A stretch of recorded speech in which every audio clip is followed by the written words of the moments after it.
September 16th, 1942. The South Atlantic lies silent. Endless black water. No land for hundreds of miles. In the middle of that empty ocean, a German submarine floats on the surface. But it is not hunting.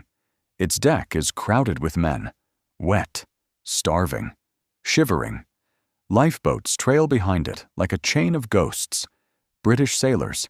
Italian prisoners. German submariners. Enemies. All clinging to the same fragile hope of survival. And above them, the deep drone of engines. A 4-engine bomber appears in the sky. We began waving our arms, shouting, pointing to the Red Cross flag. Yes, a Red Cross flag. Spread across the submarine's deck, 20 feet wide. The bomber circles once, twice. Then its bomb bay doors open. Someone shouted, "No, they can't be attacking us." Seconds later, the ocean erupts in fire. Why would a rescue mission become a bombing target? And how did enemies end up saving each other in the middle of the Atlantic? By 1942, the Atlantic Ocean had become the most dangerous battlefield on Earth. German submarines, U-boats, hunted Allied ships day and night. Tankers, cargo ships, passenger liners. Anything that floated was a target. One of those submarines was U-156, commanded by the experienced officer Werner Hartenstein.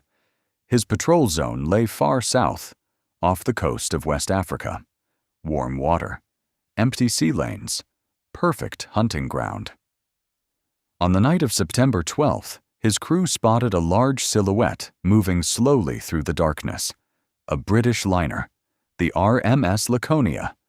But inside that ship were people no one expected.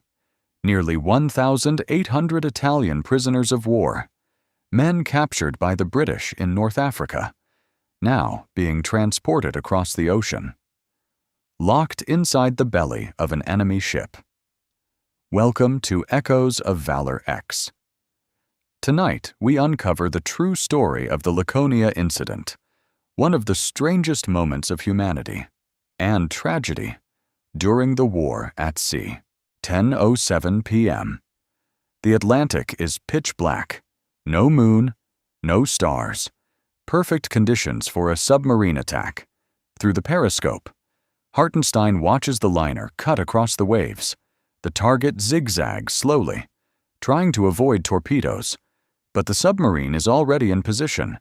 2 torpedoes fire. They vanish into the darkness. 30 seconds later, impact. The explosion tears through the side of the ship. Metal screams. Steam blasts into the air. Another torpedo slams into the hull seconds later. The entire ship shook like it had been struck by lightning. Deep below the passenger decks, hundreds of Italian prisoners are locked in cargo holds surrounded by iron bars. The explosion destroys the lights. Darkness. Screaming. Panic. Men were pushing, clawing, begging the guards to open the cages. Some guards open them. Others hesitate. Chaos spreads through the ship. Water pours into the lower decks. The liner begins to list. Above deck, lifeboats are being lowered into the ocean. But there are too many people, too much panic, and too little time. Within an hour, the Laconia disappears beneath the waves. Thousands are left floating in the cold Atlantic. After firing torpedoes, submarines usually vanish. But something strange happens that night, as U-156 surfaces to observe the wreck. The crew hears voices, Italian voices, shouting through the darkness. Aiuto, aiuto. Hartenstein realizes the unthinkable. The ship he just sank was carrying Italian prisoners, allies of Germany. The submarine crew stare at each other in disbelief. This changes everything. Instead of leaving the survivors behind, Hartenstein makes a dangerous decision. He begins rescuing them. Ropes are thrown overboard. Men are pulled from the water. British sailors, Polish guards, Italian prisoners. No one is turned away. I expected them to shoot us. Instead, a German sailor handed me a cigarette. Soon, the submarine is overloaded with survivors. Men cover the deck. Others cling to ropes. Dozens crowd inside the narrow corridors of the submarine. Hartenstein knows he cannot save them alone, so he does something extraordinary. He sends an open radio message in English, broadcast across the Atlantic. Any ship assisting in rescue of the Laconia survivors will not be attacked. The message shocks naval commands on both sides. German headquarters responds first. Admiral Karl Dönitz orders nearby submarines to assist. Soon, help arrives. The German U-boats U-506 and U-507, and an Italian submarine, Comandante Capellini. Together, they begin pulling survivors from the sea. Lifeboats are tied together. Hundreds of men drift across the Atlantic, behind submarines. Food is shared. Water is rationed. For a brief moment, the war pauses. We were enemies yesterday, but in the lifeboats, we were just men trying not to die. The submarines arrange to transfer survivors to French ships sailing from Dakar. The rescue seems possible. Until a distant engine sound breaks the silence. High above the Atlantic, an American bomber appears, a consolidated B-24 Liberator. The pilot circles the strange convoy. Submarines, lifeboats, hundreds of survivors. The Germans react immediately. A giant Red Cross flag is spread across the submarine deck, visible from the air. But the bomber reports the submarines to its base on Ascension Island. The commander there fears something else. If submarines are nearby, the secret airbase could be exposed. Orders are issued. Attack. The plane came back lower this time. The bomber dives. Bombs drop into the sea.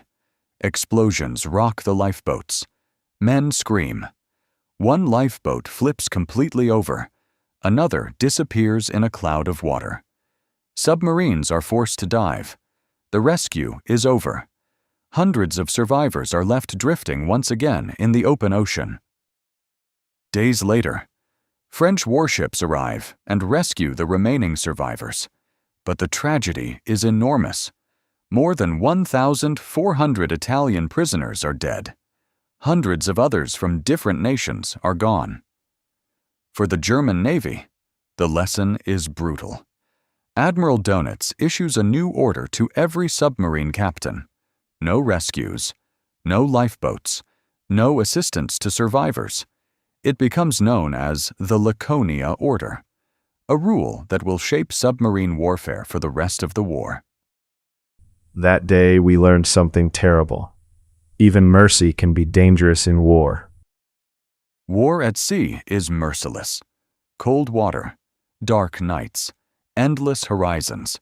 But for a few brief hours in September 1942, enemies shared food, shared lifeboats, shared hope. And then, the bombs fell. The Laconia incident remains one of the strangest moments of the war, a moment when humanity tried to break through the brutality of battle, and the war refused to let it happen. If you want to hear more forgotten war stories, lost diaries, and voices from history, subscribe to Echoes of Valor X, because sometimes the quietest echoes of war are the most powerful.